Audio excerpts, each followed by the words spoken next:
Welcome back to episode 8 of Wonderworld. That's right, the 8th week now. We're getting closer to the end of the series with only 4 episodes left, including this one, so it's going to be full steam ahead with the park's last additions. This week, as you'd have already seen, I'm building a log flume. Every classic British theme park has had its log flume at some point, and sadly they're a dying breed of attractions. This ride will take inspiration from the Flume at Alton Towers and Loggers Leap at Thorpe Park, both of which sadly no longer exist. If you're wondering what I'm doing here, for the train to not get stuck at the bottom, I have to create an actual launch section of the flume using mods. Now I know this is very unconventional, but it's the only workaround for it, unfortunately, if you want this kind of double down drop where the first part of the drop goes lower than the end of it. This flume will mostly be on the shorter side. Yes, there'll be a few big drops, but on the whole it's going to be quite a short layout. I'm picturing that this log flume would have been built around the 80s when it seemed like pretty much every park wanted one. But as you'll see with this double down drop I'm making, it kind of almost reminds me of Chapas at Fantasialand, which is an Intamin log flume, so perhaps this has been retrofitted recently to have a better drop, and it could have just had a more shallower main drop at the end. Who knows, but I thought it would look cool, so that's why I built it. But even though this is an older attraction, the Wonderworld team, like they have with every other attraction in the park, have kept on top of it and made sure that it's up to standard by looking after repaints and stuff. While the left side of the park and kind of the back centre are more the newer rides, I'm kind of picturing this right side of the park to be more the classic rides that would have been around when the park was a lot younger.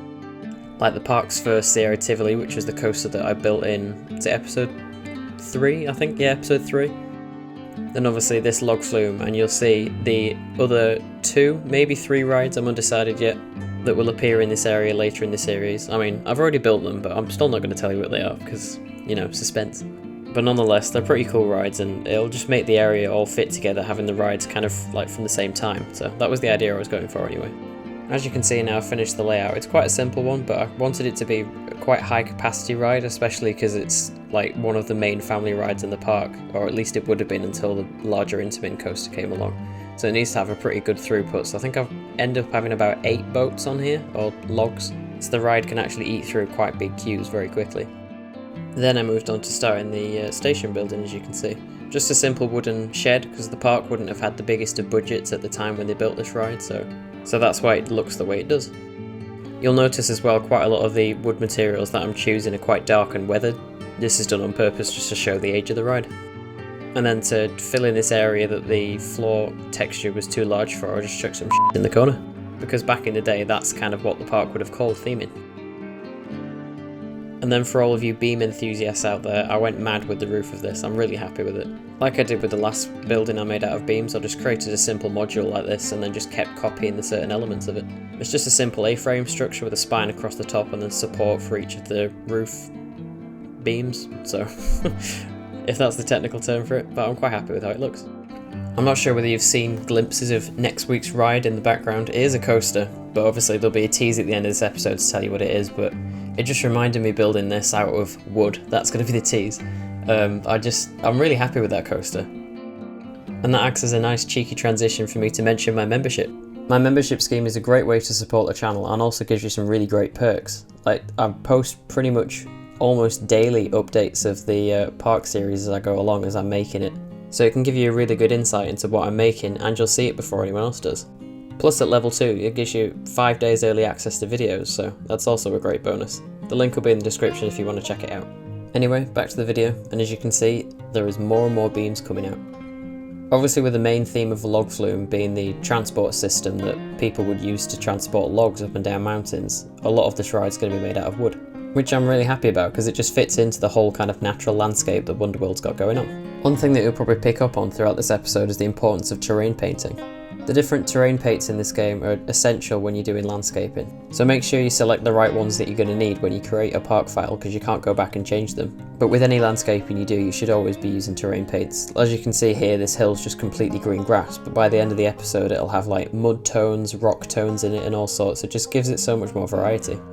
Just bringing in a realism aspect here. Here I'm building the water pump to get the pumps up to the top of the 2 lift hills on the ride. Obviously if you just think about it from a realism standpoint, the water's going to have to get up there somehow, so if you actually put it in, it just kind of gives you a better insight into how you're designing the ride. Now the beams are definitely back in town with this episode. They are literally everywhere. Here I'm building this almost either sunshade or a place to stand in the queue while it's raining. I dot a few of these around the queue. They're just a nice little feature to put in. It makes the queue more visually interesting as well.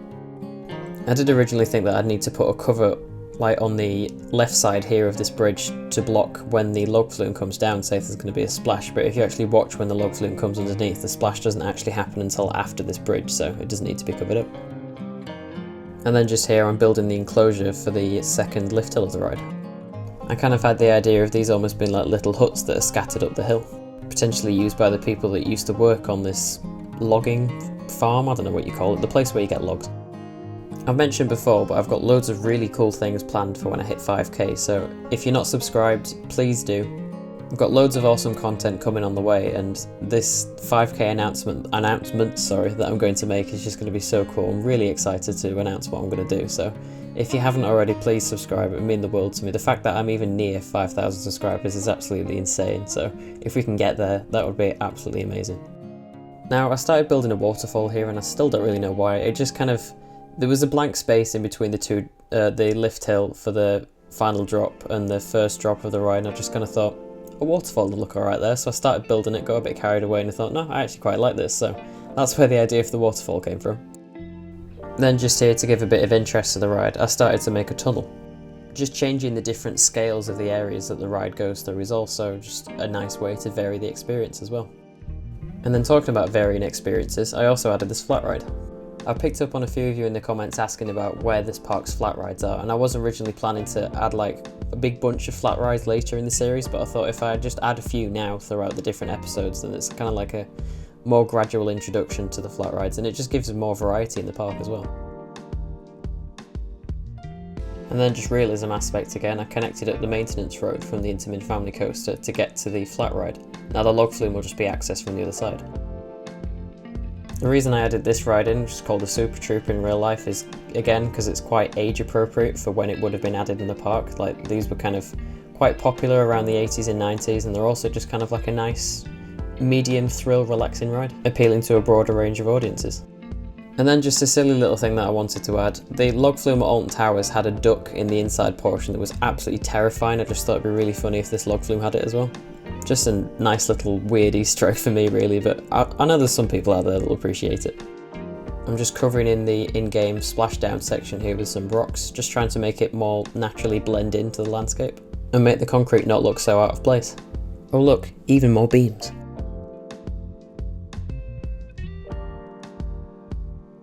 I really do have a problem with beams, don't I? Oh well. For the actual like safety barrier between the ride area and the path, I wanted to create something that looked quite natural and almost hidden. So I created this barrier of foliage, which as you can see isn't really for safety, but just more of like a looks thing, as if to say like, don't go down there. But then obviously behind that there's an actual barrier of the wooden logs fence, so it's there for the safety feature and for the actual kind of looks as well. Also, I don't know if you've noticed, but this is the first episode I'm recording without a script. I just feel like the script, I mean, I'm going to make errors like this, but I just feel like the script kind of holds me back in some parts, and I just wanted a more natural feel, so I might start doing this for the next couple of episodes. Because I'll be doing it on the tour anyway. The tour will be all recorded live. I can't mess it up at any point. I probably still will, but I'll try not to. Then after this I just went on a bit of a terrain and foliage spree, just chucking trees and bushes and more trees and bushes everywhere.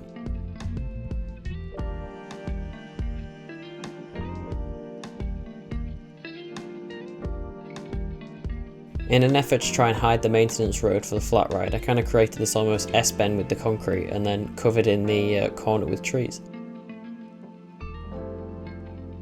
And then because of where the hill is at the back of the log flume, this means that the maintenance area for this ride and the access to that has to be on the right side of the log flume, which actually works in its favour because then it can serve the other rides that will come in this area later in the series.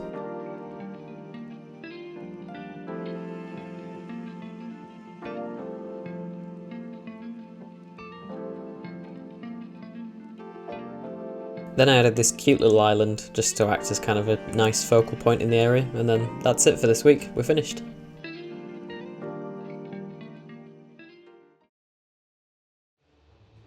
And here we are again, back on Main Street. We've got the Mac Big Dipper kind of sightline there, the Intamin launched family coaster, and now a new sightline at the back right of the park with the log flume.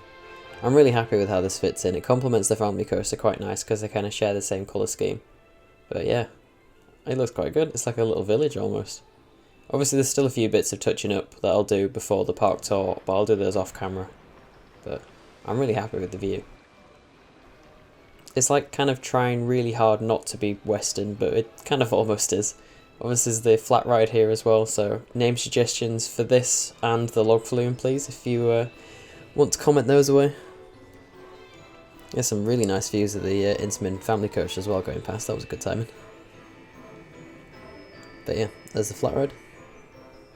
Get some good views across the water as well, of the flat ride and obviously the Log Flume. They kind of interact with each other. The water in this game just looks stunning, doesn't it, with the reflections. Just head back out of the queue towards the entrance. I love these sightlines, they look so cool.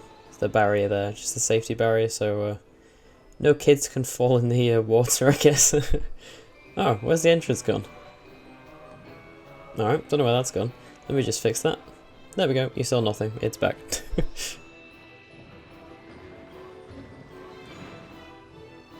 I just really like most of the views from this ride. The splashdown is in like the most perfect place as well. You can kind of see it as you're just coming right off the main street.